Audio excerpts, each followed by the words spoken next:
The fourth reason I think that we will not go through the tribulation time is Revelation chapter 3, verse 10. Now turn over, because this is a controversial chapter, controversial verse.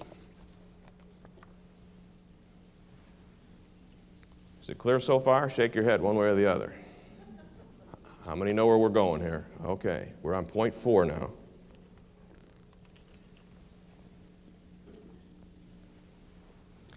Revelation chapter 3 and verse 10.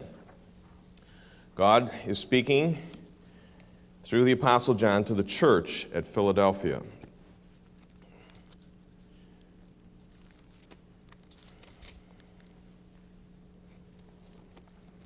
And he says this: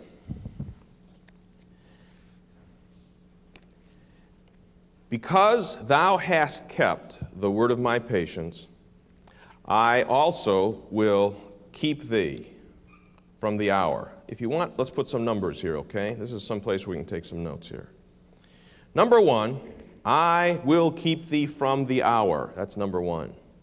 Number 2, of temptation. Or some of you have of tribulation or of trial. Number 1, I'll keep thee from the hour. Number 2, of temptation. Number 3, which shall come upon all the world. That's number 3. It'll come upon all the world. And number 4, to try them that dwell upon the earth. First of all, this trial, this hour of temptation, is not a local deal. We'll get down to number 3 there. It is coming upon the whole world.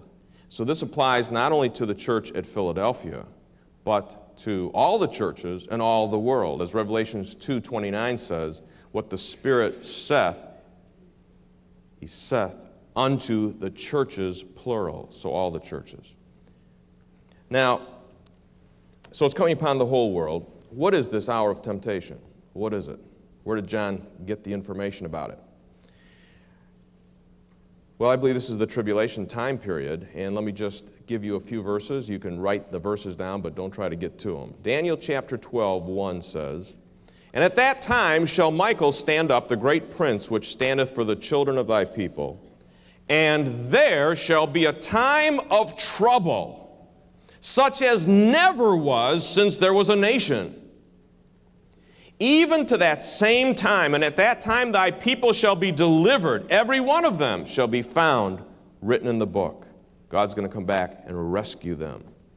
Joel chapter 2, verse 30, 31. I will show wonders in the heavens and in the earth, blood and fire and pillars of smoke. Remember in the Gulf War when all of those oil wells were flaming and the smoke was billowing?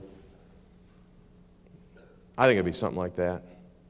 It's going to happen in the Middle East, and that was just a part of the Middle East.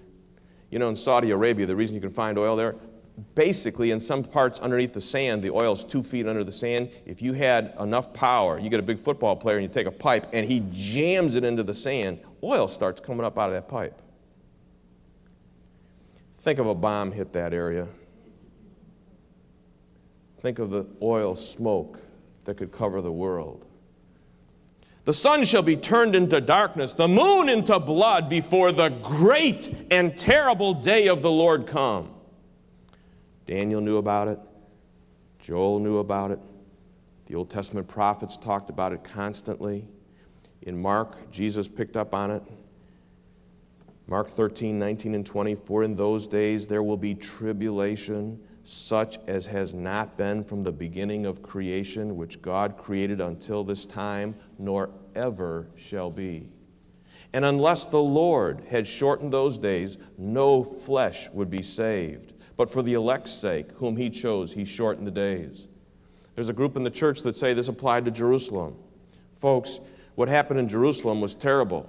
And there was probably 1 million Jews that were slaughtered in 70 A.D., but that doesn't compare to the Holocaust, where they lost 6 million. That doesn't even come close to what's happened in our world wars, and it certainly is not what God is talking about that's still up ahead.